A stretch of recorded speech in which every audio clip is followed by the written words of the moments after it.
धैर्य नहीं है। एक भगत जी ठाकुर जी की बड़ी सेवा करते थे, एकादशी व्रत करते थे, निरंतर कृष्ण जाप करते थे, साल 2 साल भक्ति की। अब कन्हैया तो हमारे परीक्षा लेते हैं, तो परीक्षा लेना आरंभ की, परेशानियां बढ़ी, तो गए किसी के पास, बोले हमको इतना समय 2 साल हो गए हैं ठाकुर जी की पूजा करते करते, कोई फल प्राप्त नहीं हुआ, आप बताओ कि हम किसकी पूजा करें कि इधर पूजा पूजा उधर चट वरदान।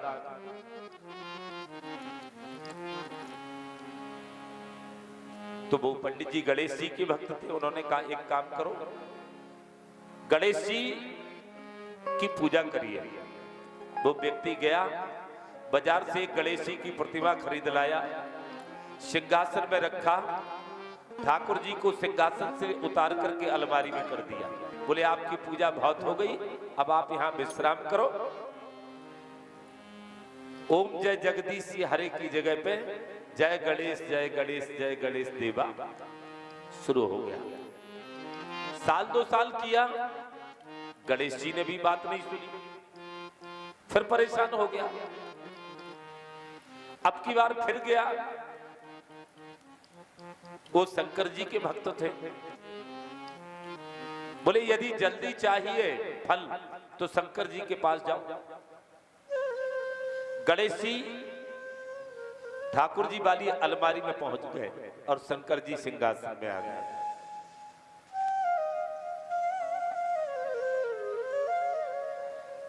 फिर बात पूरी नहीं हुई तो शिव जी की मूर्ति हटा करके भगवती की पूजा करने लगा।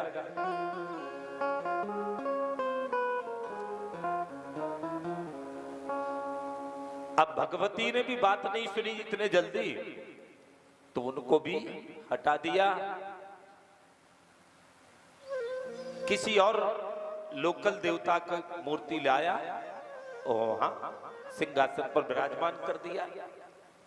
अब एक दिन की बात है कि वो अगरबत्ती लगा रहा था और अगरबत्ती का जो धुआं उड़ रहा था,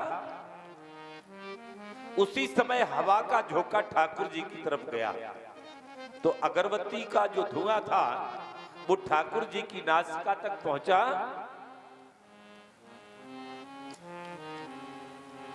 इसको लगा कि जब हम पूजा करते थे, खूब अगरबत्ती लगाते थे, तब हमारा धुआं आपने स्वीकार नहीं किया। अब हम जब दूसरे की पूजा करने लगे तो तुम्हें ईर्ष्या हो रही, जबरदस्ती छुड़ा रहे हो, लेकिन हम भी तुमको ऐसे धुआं थोड़ी से लेने देंगे। उसने उठाई रुई और ठाकुर जी की मूर्ति के नाक में घुसेड़ दी। राधे राधे। और जैसे ही नाक में रुई घुसेड़ी और ठाकुर जी उस मूर्ति में से प्रकट हो गए, हाथ पकड़ लिया, बोले भैया तुम्हारी अगरबत्ती तो एक ही खर्च हो रही, हम दूसरी अगरबत्ती में से तो कुछ ले नहीं रहे, इतना जुल्म मत करो मेरे ऊपर। तो भगत कहने लगा कि आपकी हमने इतनी पूजा की पर आप प्रकट नहीं हुए, आपने हमारी बात नहीं सुनी। जब हम दूसरे की पूजा करने लगे तब आप प्रकट हो गए। ठाकुर जी कहते नहीं भक्त, ये बात नहीं है। उस समय तुम मेरी जो पूजा करते थे वो केवल इतना मानते थे कि ये मूर्ति है, ये मूर्ति है और हम मूर्ति की पूजा कर रहे हैं। आज तुम्हारा भाव बना कि ठाकुर जी हमारे द्वारा दी गई धूप को स्वीकार कर रहे हैं, तो हमारे प्रति तुम्हारा भाव बना कि मैं स्वयं उसको स्वीकार कर रहा हूं। आज तुमने मेरी सत्ता को स्वीकार किया, आज तुमने मुझे मूर्ति नहीं समझा, अपितु ठाकुर जी समझा। और फलदायक क्या होता है? विश्वास। आज तुम्हें विश्वास हुआ कि इस मूर्ति में भगवान है, तुम्हारे विश्वास को सिद्ध करने के लिए मैं प्रकट हो गया। विश्वासम फलदायकम